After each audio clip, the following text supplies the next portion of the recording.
सविनय अवज्ञा आंदोलन को प्रतिभागियों ने कैसे देखा?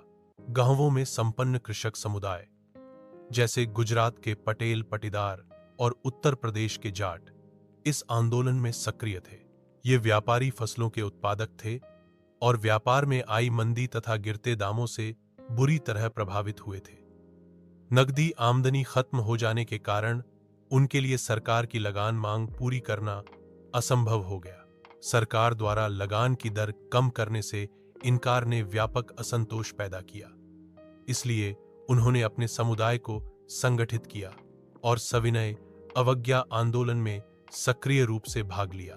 उनके लिए स्वराज की लड़ाई ऊंचे लगान के खिलाफ संघर्ष थी।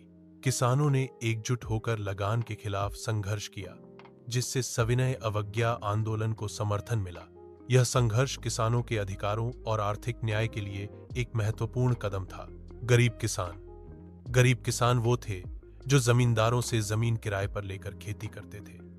गरीब कृषक केवल लगान कम करने में ही रुचि नहीं रखते थे, वे जमीन का किराया भी कम करवाना चाहते थे। गरीब किसान जमींदारों से बकाया किराया भी माफ करने की मांग कर रहे थे। कांग्रेस जमींदारों को नाराज करने वाले मुद्दों को उठाने में संकोच कर रही थी, इसलिए कांग्रेस नो रेंट अभियान का समर्थन करने को तैयार नहीं थी। भारतीय व्यापारी और उद्योगपति प्रथम विश्व युद्ध के दौरान भारतीय व्यापारी और उद्योगपति भारी मुनाफा कमाकर शक्तिशाली बन गए थे। वे अपने व्यापार का विस्तार करना चाहते थे और अब औपनिवेशिक नीतियों का विरोध करने लगे जो व्यापारिक गतिविधियों को सीमित करती थीं। उन्होंने विदेशी वस्तुओं के आयात के खिलाफ संरक्षण की मांग की ताकि भारतीय उद्योगों को बढ़ावा मिल सके। वे रुपये स्टर्लिंग विनिमय अनुपात में बदलाव चाहते थे ताकि आयात को हतोत्साहित किया जा सके और भारतीय व्यापार को समर्थन मिले। उनके लिए स्वराज का अर्थ व्यापार पर औपनिवेशिक प्रतिबंधों का अंत था।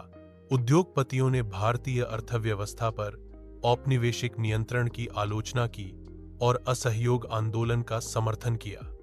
उन्होंने आंदोलन को आर्थिक सहायता दी और विदेशी वस्तु खरीदने बेचने से इनकार कर दिया। अधिकांश व्यापारियों ने स्वराज को ऐसे समय के रूप में देखा जब व्यापार पर औपनिवेशिक प्रतिबंध समाप्त हो जाएंगे और व्यापार उद्योग बिना रोक टोक के फल फूल सकेंगे। औद्योगिक मजदूर नागपुर क्षेत्र को छोड़कर औद्योगिक मजदूर वर्ग ने असहयोग आंदोलन में बड़ी संख्या में भाग नहीं लिया। जैसे जैसे उद्योगपति कांग्रेस के नजदीक आते गए, मजदूर दूर होते गए। इसके बावजूद कुछ मजदूरों ने आंदोलन में भाग लिया और गांधी जी के कार्यक्रम के कुछ विचार, जैसे विदेशी वस्तुओं का बहिष्कार, को अपने आंदोलन का हिस्सा बनाया। मजदूरों ने कम मजदूरी और खराब कार्य स्थितियों के खिलाफ आंदोलन कर रहे थे, लेकिन कांग्रेस अपने संघर्ष कार्यक्रम में मजदूरों की मांगों को शामिल करने में हिचकिचाती रही। उसे डर था कि इससे उद्योगपति नाराज हो जाएंगे और साम्राज्यवाद विरोधी ताकतों में फूट पड़ जाएगी। इसके बावजूद मजदूरों ने कई जगहों पर आंदोलन में हिस्सा लिया। सविनय अवज्ञा आंदोलन की एक और महत्वपूर्ण विशेषता महिलाओं की व्यापक भागीदारी थी।